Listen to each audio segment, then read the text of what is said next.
Так, продолжаем дальше. Вот так хотя бы должно быть внутри, куда ложится решеточка. Сейчас все покажу.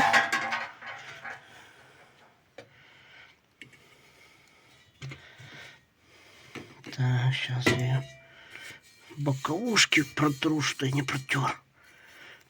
Можно этим же самым гвоздиком.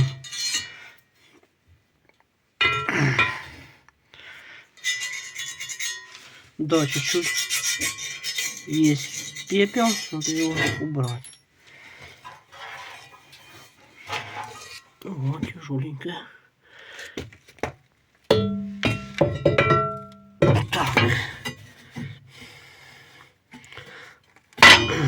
Ложим. Тоже сильно бросать не надо. Вот так.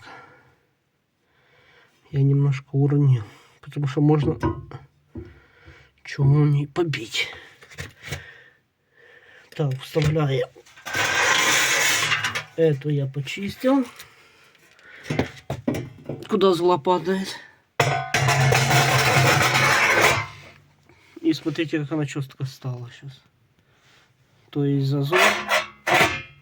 Вот так она должна. Она выпирала вот так где-то. Может вот так. Ну ладно, это такое. Так, теперь надо стекло помыть. И поубирать здесь.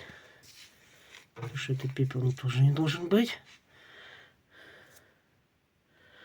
Ну, в этих пазах тоже нежелательно. Потому что двери могут плохо закрываться. Подсос воздуха будет. А так, в принципе, пойдет.